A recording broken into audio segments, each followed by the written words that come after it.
Hi guys, welcome everyone. We're gonna pick up where we left off with our work on truth tables from chapter 7 on propositional logic.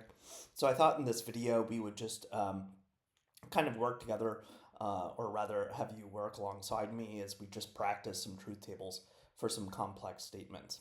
So if you're still struggling with breaking down the truth functions for our operators, I think this is a good opportunity for you to kind of just work alongside me, pen in hand, as it were, as we write some complete truth tables. So I'm working right out of exercise 7D of the textbook. Yeah, this is appearing on pages 345 to 346 of the Baronet book. So let's work right from number 2, which begins with this complex statement, both not R and not S. So I'm going to pull up PowerPoint over here, and we can try to solve this here.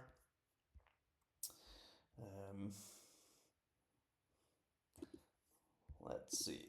Okay, so if we have that complex statement, both R and not S, both not R and not S, we want to find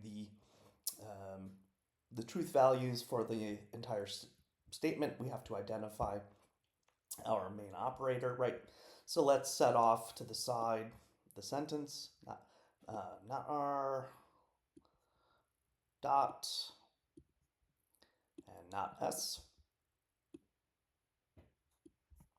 Okay.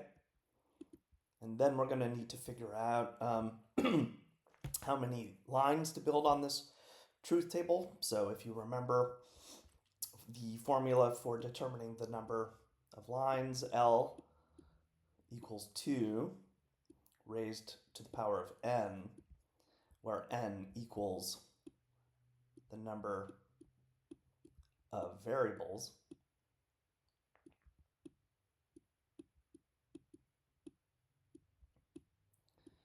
And in this sentence, we have two variables, right? R and S. So we're going to be working with 4 lines. R and S. And if you remember, we are building over here on the left our reference tables. These just simply set up every combination for the values R and S. So we divide 4 and 2 and begin with true values, 2 and 2. So we have the first row for R is true, the second row is true, the third row is true, and the third row is false, and the fourth row is false. Okay, and then for our variable S, we sort of divide those two values in half and rotate 1 and 1, so we have true, false, and true, false. So this is what we're going to be sort of working back on as we plug in the values for both not R and not S.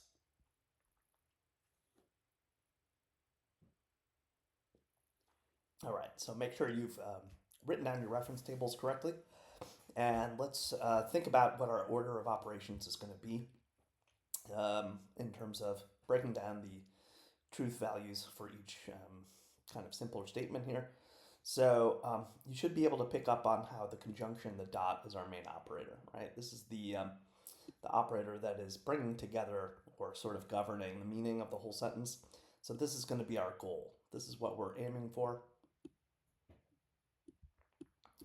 But because it's the goal, it means it's the last thing we can find the value for, because it itself is determined by the other truth values in the statement. So we can't begin with dot. We have to begin with the simpler expressions in the sentence. So let's begin with this simpler expression, not R. So in order to find not R, we are going to simply negate the values for R as they are appearing in our reference columns. So let's do that first.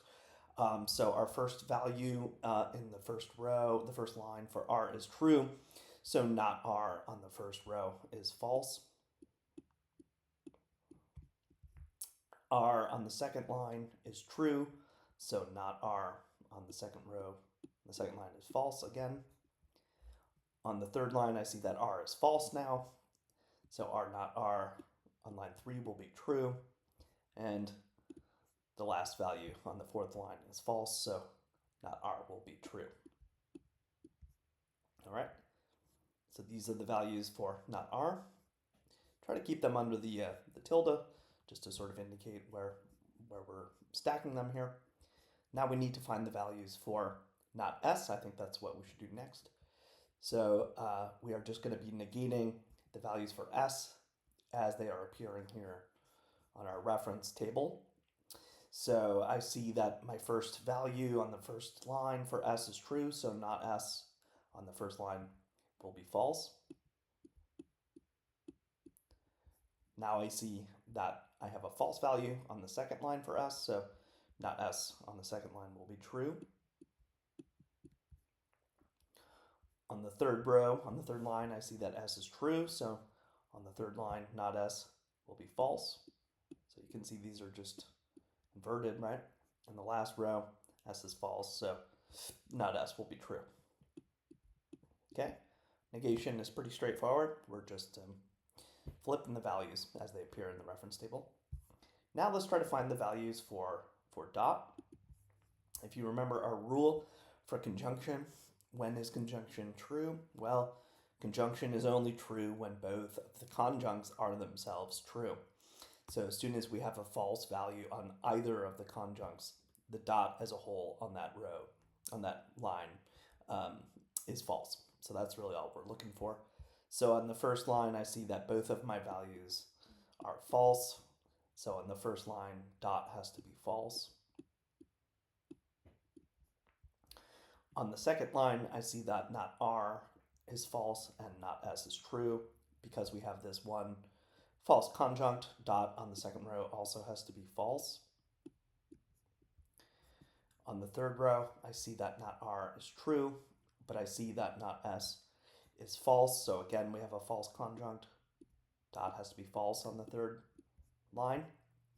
And finally, I see on the fourth that not R is true and not S is true. So at last, we have two true conjuncts. So on the fourth line, dot is true. So we are going to put a box around the values of the main operator here to sort of demarcate them, to identify them.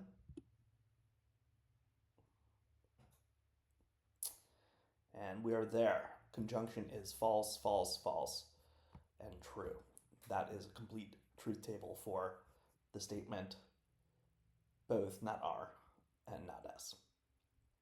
Okay, this one is pretty straightforward.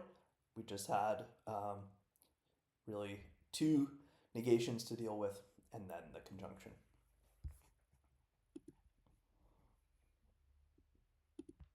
Okay, let's go back and do another example here. Let's look at number 3, and number 3 is a little too straightforward. Let's move on to number 6. Let's have a look at number 6, which looks like it's got some interesting action going on here. We have either not P or either not S or not R. Let's do that.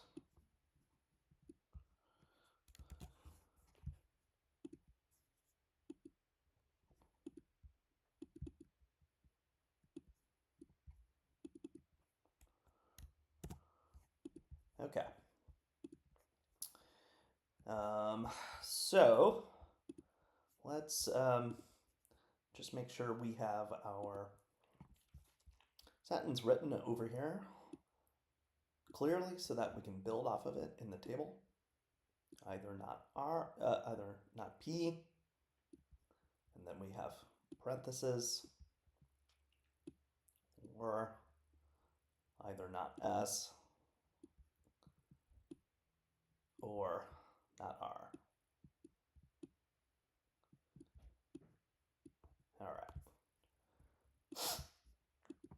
our sentence. And now we got to think about our reference tables over here.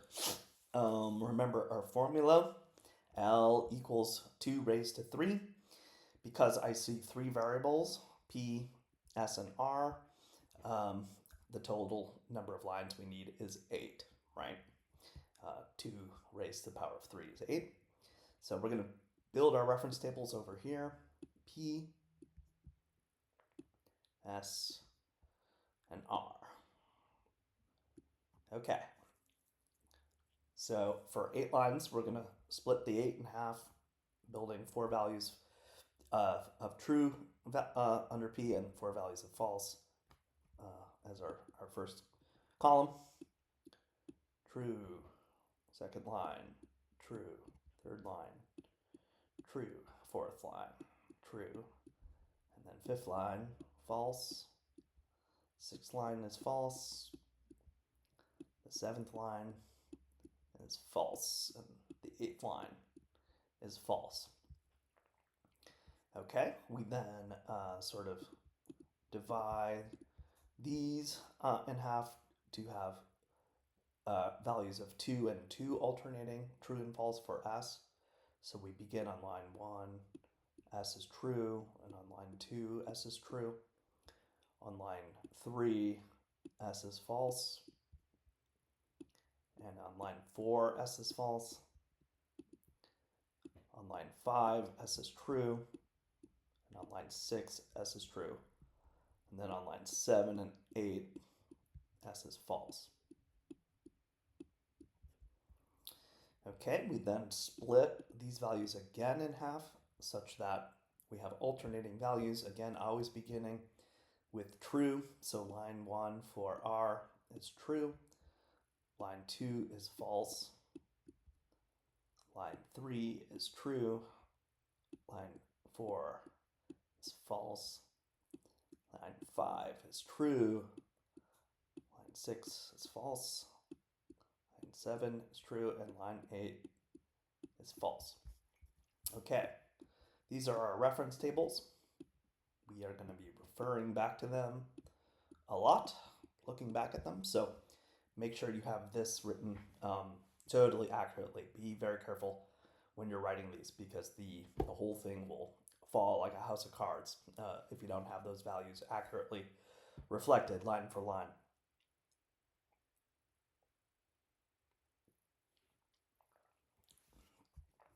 Okay, now let's think about how we are going to write the full truth table for this complex sentence. And remember, what's the first thing you should be doing? The first thing you should be doing is identifying the main operator. Our main operator, as I see it, has to be the disjunction. It is appearing outside of parenthesis, and it is bringing together this disjunct, not P. This is a disjunct. And this whole disjunct, which is occurring in parenthesis, which seems to be governed by the disjunct within parenthesis. So I'm going to indicate that that disjunct is our second, that wedge, that disjunction is our second disjunct. So this is our goal, right? Wedge is our goal, the one that's appearing outside of parentheses. And that means it's the last thing that we will be searching for. We can't begin with wedge because it itself reflects the truth values of the other simpler statements within the sentence. So we have to begin from the simplest and move out, build it out to the more complex. So let's move from this simple variable, not P, as our first step here. So this is simple enough because all we're going to do is negate the values of P as they appear in the reference table. So let's just plug in the values for not P. So I see that on the first row P is true, so not P has to be false.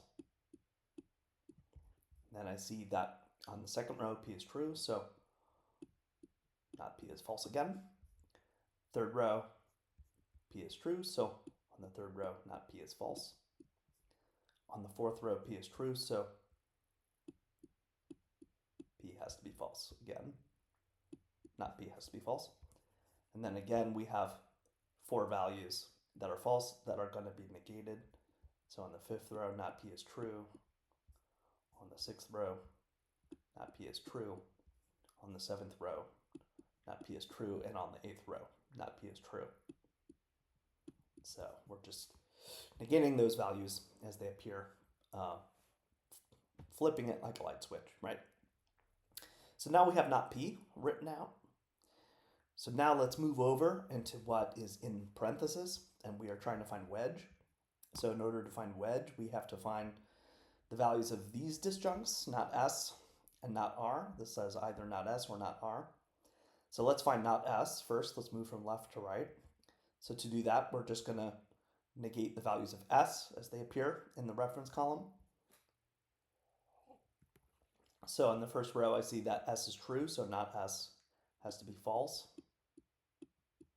And then I see that on the second line, S is true, so we have not S is false. Now I see on the third line that S is true. On the third line, S is false, so not S has to be true. And on the fourth line, S is false, so not S is true. And we are really just rotating, right? True, true, false, false. Now I see on the fifth line that S is true, so not S is false. And on the sixth line, S is true, so not S is false. And on the seventh line, S is true, is false, so not S is true. And on the eighth line, S is false, so not S is true. Okay, so these are the values for not S as they appear in parentheses. Now let's try to find the values for not R. Let's use another color here to differentiate.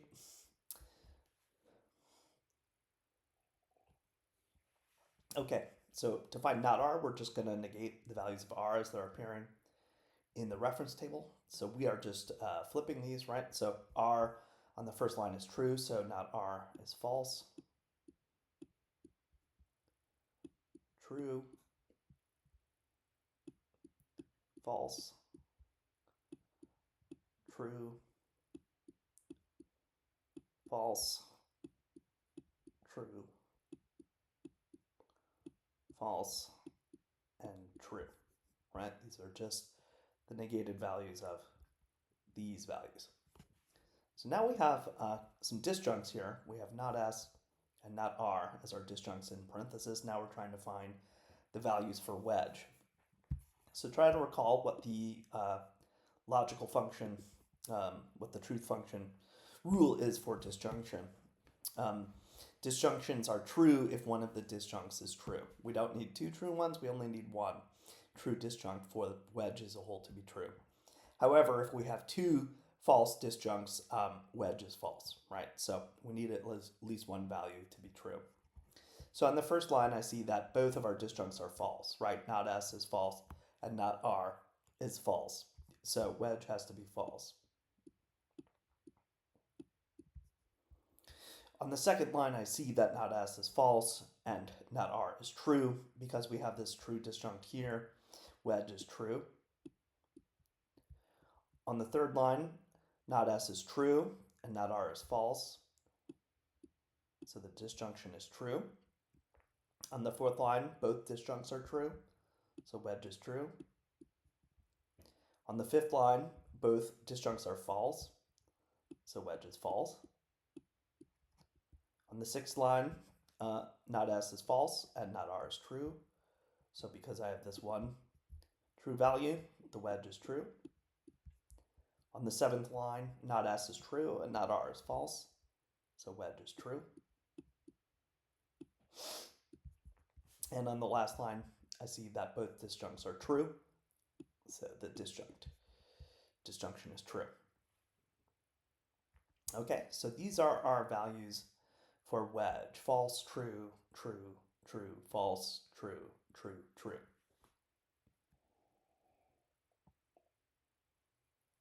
All right.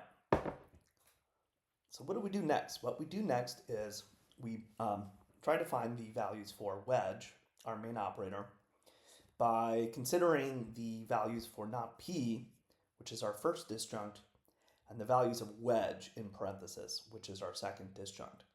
Remember, be careful here. We're not comparing the values of not p to not s, and we're not comparing the values of not p to not r.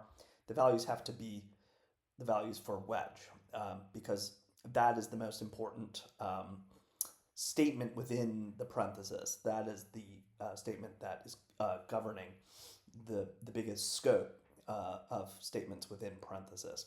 So the values for wedge themselves constitute the second disjunct. So we're using the same rule to find this disjunct, right? We just need to find one true disjunct for wedge to be true. So let's compare our values. We have not p is false on the first line and wedge is false on the first line. So our first line for wedge in the main operator is false. On the second line, not p is false and our disjunction is true. So the second line is true. We have that true value. On the third line, not p is false and wedge is true. So wedge is going to be true on the third. On the fourth line, not p is false and wedge is true. So main operator is true. In the fifth line, we have not p is true and wedge is false. So because we have that true value, the main operator is true. Then I see a bunch of true values, right? So we can kind of already eyeball, right, that this is all going to be true, but let's just fill it out. Not p is true and wedge is true. Not p is true and wedge is true. And then again, our disjuncts are true. So main operator is true on the 8th row. Okay, so let's box our main operator.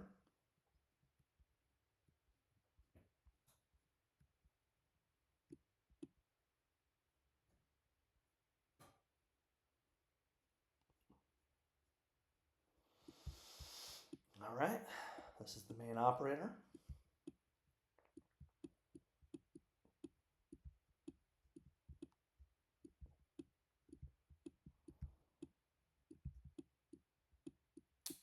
So our disjunction is false, true, true, true, true, true, true, and true. Okay, this is the complete truth table for this sentence, which reads either not P or either not S or not R. Okay, make sure you've written this one down.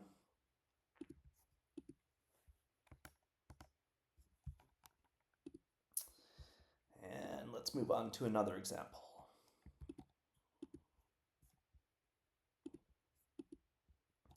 Okay, let's see.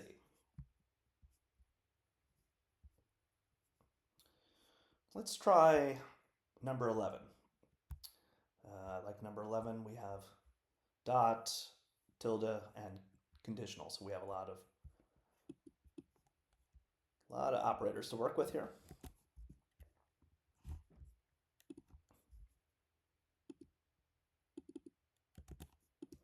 So let's do this.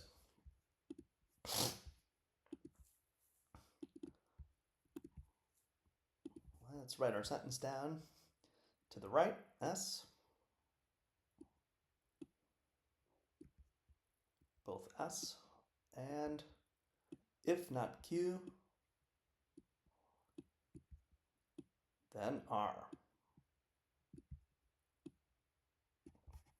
Okay. So we got to find or write out our reference columns. So we need to determine how many lines there are. Again, I see 3 variables. So 2 raised to the power of 3 is 8. So it's going to be 8 lines again. So we need our values for S, Q, and R. So S is going to take 4 values of true and 4 of false. Line 1 is true. 2 is true. 3 is true. 4 is true. 5 is false. 6 is false, 7 is false, and 8 is false. Now we're going to divide these values in half and have 2 true values for Q and 2 for false, rotating.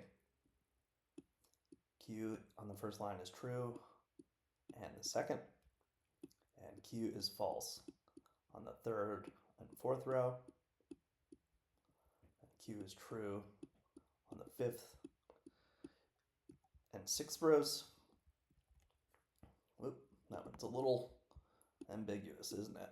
Gotta make sure these are clear.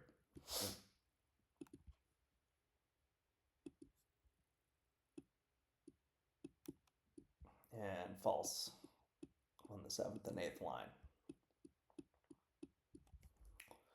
Okay, now R will be divided in half again. R is true and false, true and false.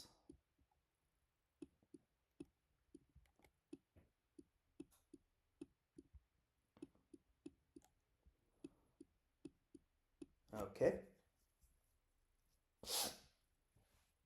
So these are our reference columns, right?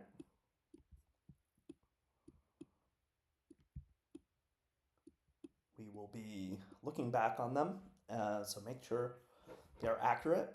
You really need accurate reference columns to do this correctly. So now let's look at our sentence and try to think about what the main operator is and what the goal is. So I see some connectives in parenthesis. If not Q, then R. So we got to go with the variable with the connective that's outside of parenthesis, and to me that has to be the conjunction, right? This is the main operator. It's bringing together these two conjuncts, S, and if not Q, then R. So this is our goal.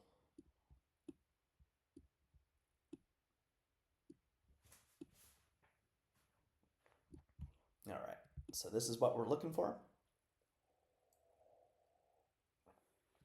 And because it's our goal, it has to be the last thing that we find the values for. It is reflected, it's reflecting the other truth values. So that's going to be last. So let's work with the simplest variable, the simplest component or statement, I should say first, and that's S. So let's just go back to our reference tables and plug in our values for S. So S is going to be true in the first 4 lines. 1, 2, 3, 4, and then false for lines 5 through 8.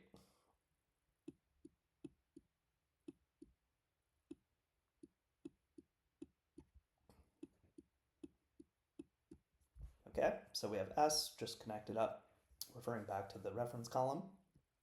Now let's work on what's in parentheses. So we have 2 variables. One is negated. We have our antecedent is not Q, right? And our consequent is R.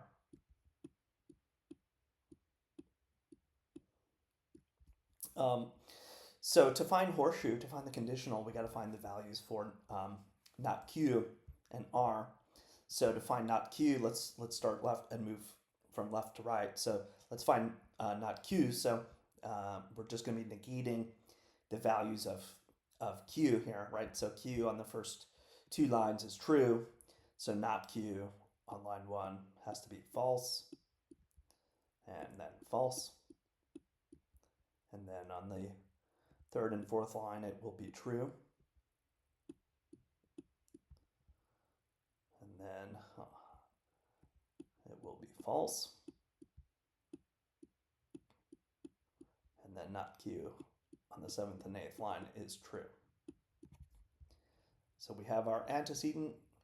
Not Q is false, false, true, true, false, false, true, and true. Now let's find our consequent, R. R is just going to reflect the values for R on our reference column. So R will be rotating true and false, Line 1 is true. Line 2 is false. True. Line 4 is false. True and false. Line 7 is true. Line 8 is false. This is just exactly the same as the reference column. Okay, so we have our antecedent and we have our consequent. Now let's find the values for the horseshoe. So remember our rule for conditionals. Conditionals are only false if the antecedent is true and the consequent is false. Any other arrangement of variables will generate a true horseshoe, right? The definition of invalidity is true premises generating from which we infer a false conclusion. So let's see what our values are going to be when we compare not Q to R. I see a false antecedent and a true consequent. So the conditional on the first line is true. Even if we have that false antecedent, right? It doesn't matter. That's not a violation of our rule. On line 2, we have two false values. Not Q is false and R is false. So the horseshoe is true on line 2. And then on line 3, I see a true antecedent and a true consequent. So line 3 will be true. And then on line 4, I see that not Q is true and R is false. So here we have a false value. We have a true antecedent and a false consequent. So that's where we have an invalid one. On line 5, the antecedent is false and the consequent is true. So horseshoe is true. And then I see that we have two false values, so horseshoe is true. 7th row, not Q is true and R is true. So horseshoe is true. And then I see on the 8th row that not Q is true and R is false. So again, we have a false value. Okay, so we have the values for horseshoe here. True, true, true, false. True, true, true, and false. Okay, so now let's think about, for a moment, what the conjunct is a conjunct of. What are the two conjuncts, or what is it conjoining? What is the connective? It seems to me that the first conjunct has to be S. So I'm going to write C1 just to indicate it. The values for S are our first conjunct. And then the values for horseshoe have to be the second conjunct. Not the values of not Q and not the values of R. It's really the values of horseshoe taken as a whole that make up the second conjunct. So you got to be careful with that. If we were to run the truth function for the values for not Q, we would get totally different answers, right? So be very careful about our order of operations, right? Which set of values is the most important within the parenthesis. So let's find the values now for dot for the conjunction. So remember our rule, for conjunction to be true, we need two true conjuncts. As soon as one of the conjuncts is false, the conjunction as a whole is false. So on the first line, I see that S is true, and our second conjunct, horseshoe, is true. So dot on the first line is true. On the second line, S is true, and horseshoe is true. So dot is true again on the second line. On the third line, I see that S is true and horseshoe is true. So we have another true value on line 3. On line 4, I see that S is true and horseshoe is false. So because we have that one false value here, the dot has to be false on the 4th line. On the 5th line, I see that S is false and horseshoe is true. So dot is false because that first conjunct is false. And then I see that S is false and horseshoe is true. So again, dot has to be false. On line 7, S is false and horseshoe is true. So we have another false value. And finally, we have two false conjuncts. So on the 8th line, dot is false. Okay, so let's box the values for the conjunction.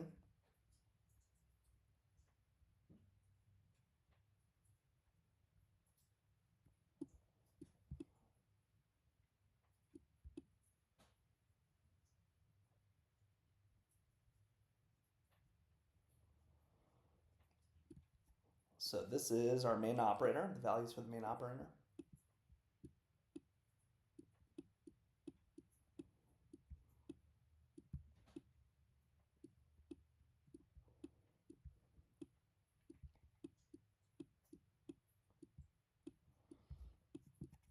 So the conjunction is true, true, true, false, false, false, false, and false. This is the complete truth table for the sentence, both S and if not Q, then R. Okay?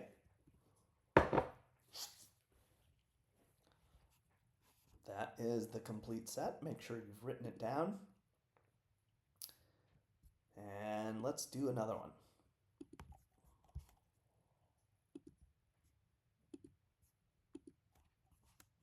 Oops.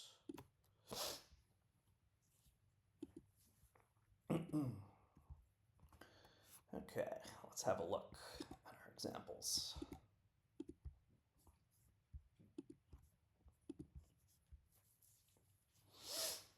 What do we got here? Oh, I like this one. Let's do number 17. Number 17 says it is not the case that if P, then either Q or R. We've got parentheses and brackets. This will be a good one to work on.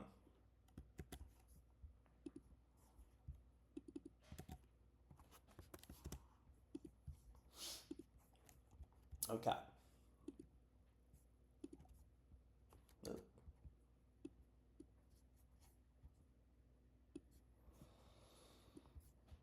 So let's write out our sentence first.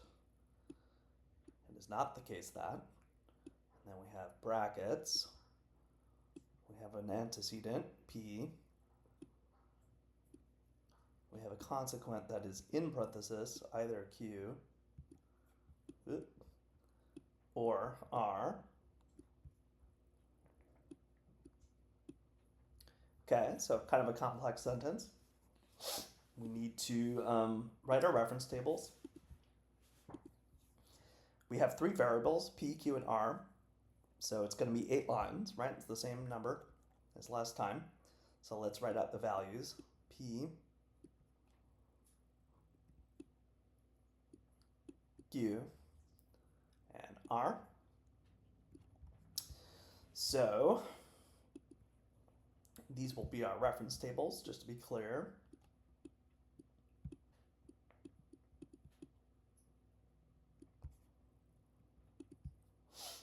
Okay, so we're going to start with P. P we're going to write 8 lines for, divided in half, 4 and 4, beginning with true values.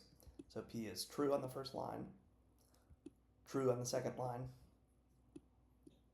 true on the third, true on the fourth, false on the fifth, false on the sixth, false on the seventh, and false on the eighth.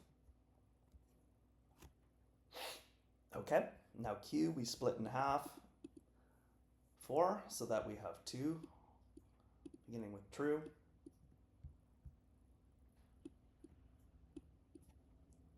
Lines 3 and 4 will be false.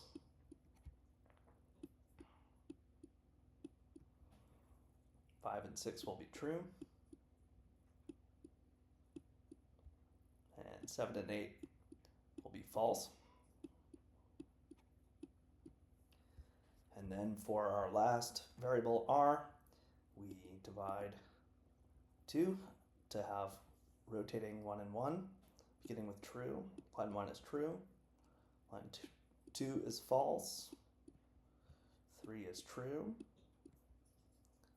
4 is false. 5 is true. 6 is false. True. And 8 is false. Okay? So we have our reference tables there. We're going to be referring back to them, of course, regularly, so make sure that is accurate.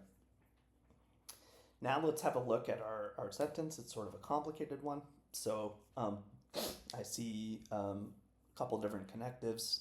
We have a tilde, we have a conditional, we have a disjunction. So we have to think about our main operator, and you should be able to see that the operator that really seems to govern the meaning of this whole complex sentence, it has the widest scope, is the tilde, is the negation, and indeed it's appearing outside of the parenthesis, so we would expect it to be the main operator. So tilde is going to be our goal. Negation is our goal. So this negation negates the entire statement. All right, so this is going to be the last thing that we find the values for. So we have to work within the brackets first.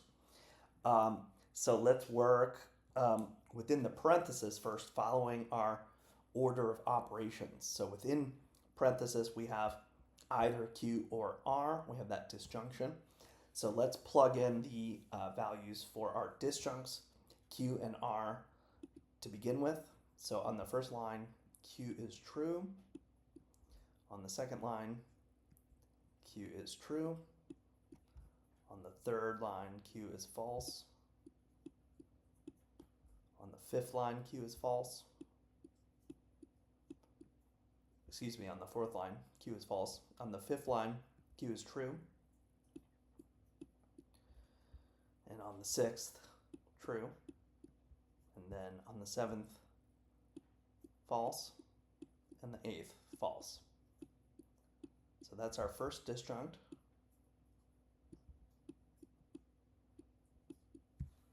And then we have our second disjunct, R.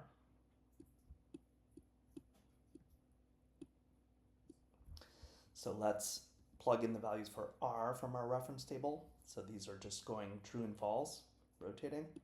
Line 1 is true for R. Line 2 is false. Line 3, true. Line 4, false. Line 5, true. Line 6, false. Line 7, true. Line 8, false. Good. Okay, we have our disjuncts. Now let's find the values for wedge. Remember our rule, our truth function rule for wedge.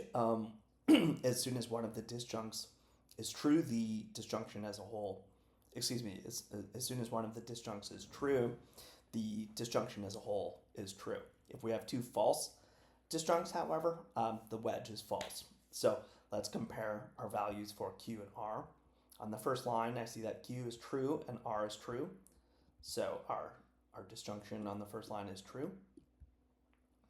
On the second line, I see that Q is true and R is false. So because we have this one true value, wedge is true again. On the third line, I see that R is true. So wedge is true. On the fourth line, I see that both of our disjuncts is false. So wedge is false.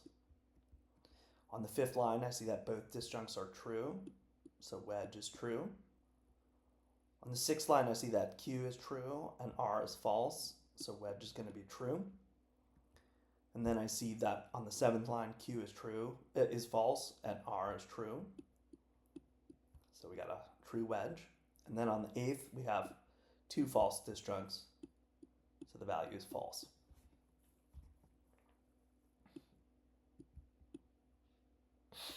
Okay. So these are the values for wedge. And wedge is the most important set of values within parentheses, right? This will represent the antecedent for our horseshoe. The consequent.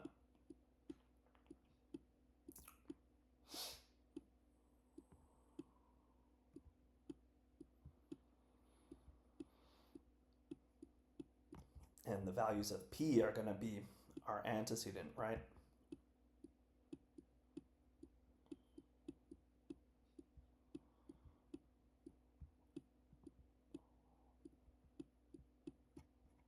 So now we're on the hunt for the values of horseshoe. So let's plug in the values of P so that we can find the values of horseshoe. So we're just going to carry over these values of our antecedent P from the reference table. So I see that line 1 is true for P, line 2 is true, line 3 is true, line 4 is true, line 5 is false, line 6 is false, line 7 is false, and line 8 is false. So we've got our antecedent values P, and we have our consequent values wedge. Remember that the consequent has to be wedge, not Q and not R, because the disjunction is the part of this complex statement that is governing the meaning of the whole statement, right? It has the other values as components of itself, right? So now we're going to be applying the truth function rule for horseshoe for the conditional to P and wedge. So remember our rule again for horseshoe for the conditional. Conditional is false when it has a true antecedent and a false consequent. Any other arrangement of values, and we'll have a true value for horseshoe. So let's find the values for horseshoe. The first line, our antecedent is true, and our consequent under wedge is true. So the conditional is true in the first line. And then on the second line, the antecedent P is true and wedge is true, so it is true again. On the third line, P is true and wedge is true. And then on the fourth line, I see that P is true and wedge is false. So horseshoe is false because we have that true antecedent and that false consequent right here. Now we have a false antecedent and a true consequent, so horseshoe is true. We then have a false antecedent and a true consequent again, so horseshoe is true. Line 7, the antecedent is false and the consequent is true, so horseshoe is true. And then on the 8th line, P is false and wedge is false, so horseshoe is true. Okay, make sure you understand how we've gotten to those values, how we've applied the truth function analysis for conditional to get our values here. All right. Now to find the values for the main operator, we are just going to negate the values of the conditional. Remember, the tilde, the negation, is got to be a negation of these values. Not a negation of P, not a negation of wedge, not a negation of our disjuncts Q and R, because in a way the horseshoe, the conditional, is the second most important connective in the sentence. It is the connective bringing together P and wedge. All right, so let's find the values for negation, and this should be straightforward enough. We just negate the values of horseshoe. So on the first line, the conditional is true, so not horseshoe, not conditional, will be false. On line 2, we have another true value, so the negation of that will be false. On line 3, the value is true, so our value is false. Line 4, the value for horseshoe is false, so its negation is true. Line 5, we have a true value, so we negate it, false. We have another true value, so we have a false value. And then on line 7, we have a true value for horseshoe, so we have another false value for our main operator. And then finally, we have a true value for horseshoe, so our last line is false. Okay, so let's box the values under the tilde, under the negation, because these are the values for our main operator.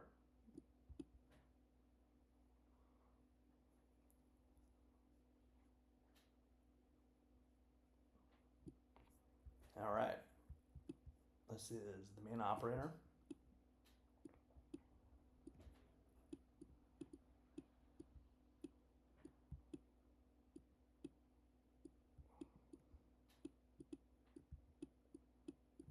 And this is the full truth table for this sentence.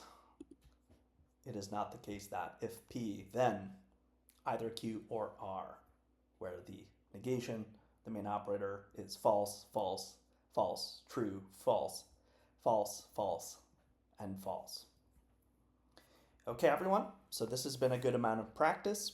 If you're still struggling with this, please speak with me, and we will continue this and learn about a few more properties for some of these complex statements in the next video.